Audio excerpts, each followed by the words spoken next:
Time to unbolt the rear differential. It's got a 21mm socket on each side. And in the front, we got two 18mm bolts. And I can now separate the subframe from the rear differential here.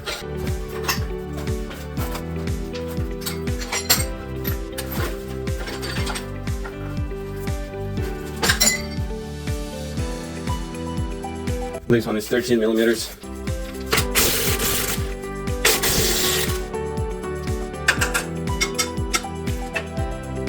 Now driver's side. Next step I want to do here is clean all the rust, and then I can paint and put it back together. But there's a lot of rust here, so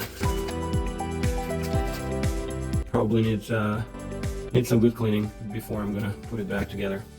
Got to remove the right height sensor on the passenger side, so this was a 10mm nut here, and just here on the other side. Maybe this one is 8. It's actually 10 as well.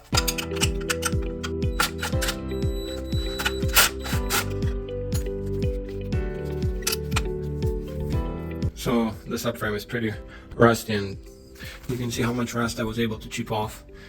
And I guess it doesn't look that bad. Like, you know, you look around, there's a little bit of rust here and there. You know, obviously not worth it. Sending it out to get it powder coated and sandblasted, it's gonna cost over $1,000 probably. But I thought, like, it's still got a lot of life in it. It seems all the welds are still solid. So in this condition, I think there's no point really. Like, what am I gonna do, buy a new one? So I thought, okay, just maybe spray it with like a rust converter. But if you decide to go that route, and I bought some OSFA by Skyco, so I'm gonna use that. You really have to get to the bone of the rust, and some spots. So I do that with an air chisel, and that's the only way I can do it. And I'll show you how much rust actually comes off once you start hammering. But I don't think just going with a brush, even if with an electric brush, it's just the wire brush. It's just I tried doing that. It's not powerful enough. So this is the way I found how to do it.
I'm just getting ready to paint the subframe, so I tried removing as much rust as I could, and I tried this stuff, almost used up the full gallon. It basically claims to convert rust, doesn't really do anything. Maybe it converts the very surface, but I've used a whole gallon on this subframe and scraped and used the wire wheel, and then, you know, sprayed it again with it. Didn't do much. I also used this stuff. I think this is the best. Gets me the best results with actually eating away the rust. I used this nail jelly rust dissolver, but what's kind of misleading with spraying this on the rust is that it does change the rust color to white or black or gray, but I just want to show you that actually, like, it doesn't get rid of the rust, it doesn't dissolve it. So I got rid of the rust everywhere for the most part, so I don't have a lot of spots, but I can tell just this spot right here, there's going to be rust underneath, and yeah, it looks black or white or gray, but the thing is, you actually have to find a way to get this rust. See, I scrape, there's rust underneath. So there you go, there's lots of rust. Just spraying this rust remover, dissolver, or converter, they only work on the very surface of the rust, and there's still lots of rust underneath. To get that, you have to, for the most part, I used the air chisel. Here's another example. There's more rust here. So why not just remove all the rust and then paint over a clean surface, other than using all these products, because they don't remove or convert the rust anyway. All the rust stays underneath, so you might as well just remove it all.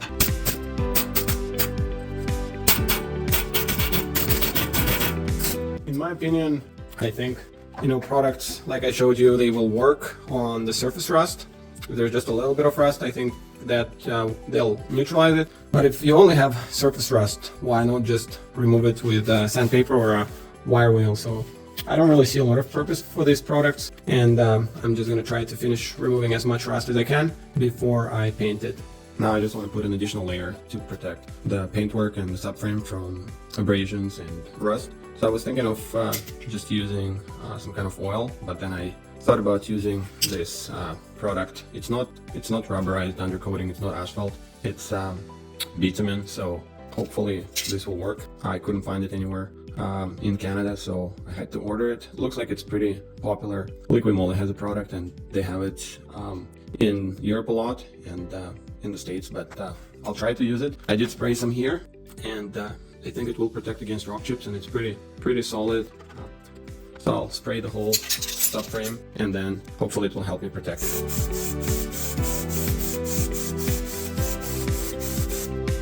So this is what it looks like. Sprayed, one can was enough to spray the whole of the subframe. So I think it takes about 24 hours to cure, and now I'll be able to mount it back on the vehicle. So I just realized that I made a mistake. I had pressed it in this way, so it just has to be with the kidney shapes being horizontal, and I got my BMW here and part number here. So now I'm just ready to put this back together. Just before I forget, I'm gonna reinstall the two new rubbers for the holders for the brake lines. So I got these both sides. I bought new pieces, and I'm just gonna push them in.